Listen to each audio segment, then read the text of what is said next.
Now, I don't believe that there's people out there watching this that don't know what this is or who this is. And I bet at some stage of your life, some of you have been obsessed with this person. I used to have to read it over and over again to the boys. Ben 10. And they used to have to wear a Ben 10 watch. I bet some of you did that as well. Make a Ben 10 watch or have a Ben 10 watch to wear on your wrist at all times to make sure you could transform into those aliens when necessary. I find it very, very useful. Dave, have you ever transformed into an alien? He doesn't know what an alien is. Oh, Dave. All right, go back to sleep. Anyway, I'm going to talk about sales and customer service now. So the sales process is what happens when the customer actually comes to buy the product or the service. At what point does the customer actually interact with the business? And it can be face-to-face, so that you're actually in a store and you can answer questions, etc., etc. You can give good body language, good customer service. The customers are more likely to buy the product if they've actually picked them up and handled them. However, face-to-face selling can be expensive because shops are expensive to run, as we know at the moment on the high street. Businesses are closing all the time. And if a salesperson is a bit pushy, then people get a bit fed up, don't they?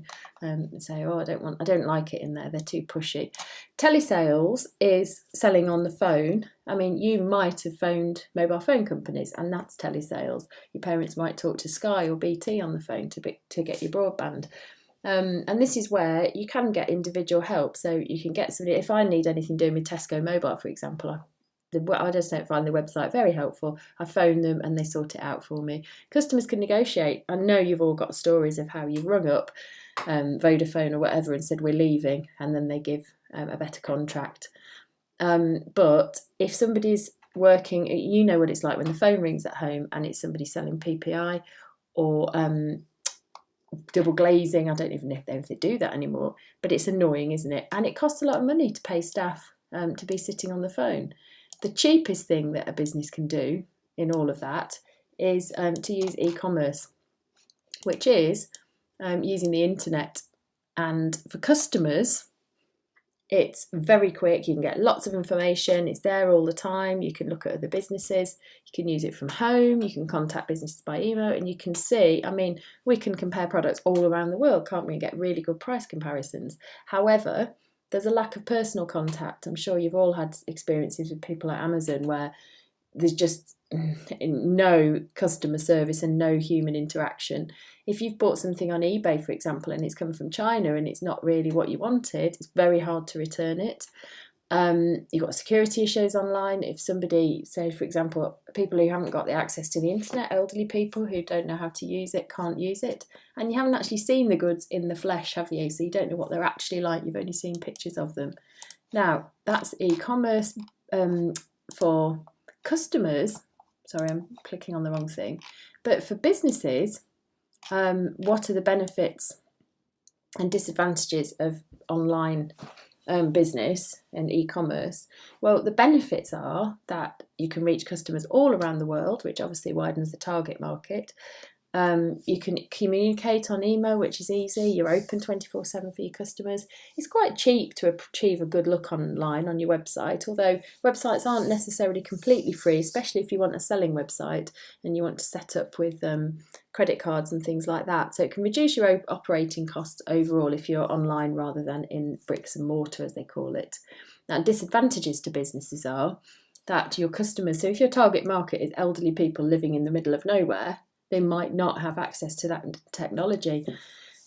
Online competition is horrendously fierce. There's so many people doing exactly the same as you online, and they're probably charging less as well. You're likely to have more returns from online selling because the customers haven't seen the products in advance, so they don't know what they're like. It takes you one step away from your customer, so it's harder to get that personal customer service for them. If you're trying to distribute abroad, then transport, postal services, etc. are very different, and you need to keep on top of it. You need to be there for your customers to access at all times. That links very nicely into customer service. And customer service is about the service we provide to customers before they've done their shopping with you, while they're actually with you, and then afterwards. And again, it's to do with quality. Customer service and quality link in beautifully. Customer engagement is any contact that you have with your customer. Why is customer service important? Well, I think everybody can answer this, can't you? Customers are more likely to come back. They'll tell their friends, they'll tell family, it was great there, or they were really helpful, or whatever. Even if you've made a mistake as a business, if you put it right in a good way, then people will tell other people about that. It's harder to get new customers than it is to sell to your existing ones, and it's going to cost you money and time to deal with complaints and returns. So it's good to get it right first time. Now, just moving on to, sorry, I've gone too far. Just moving on to where customer service needs to take place. It's before, so you need to give the customer accurate information, especially as goods have to be as described.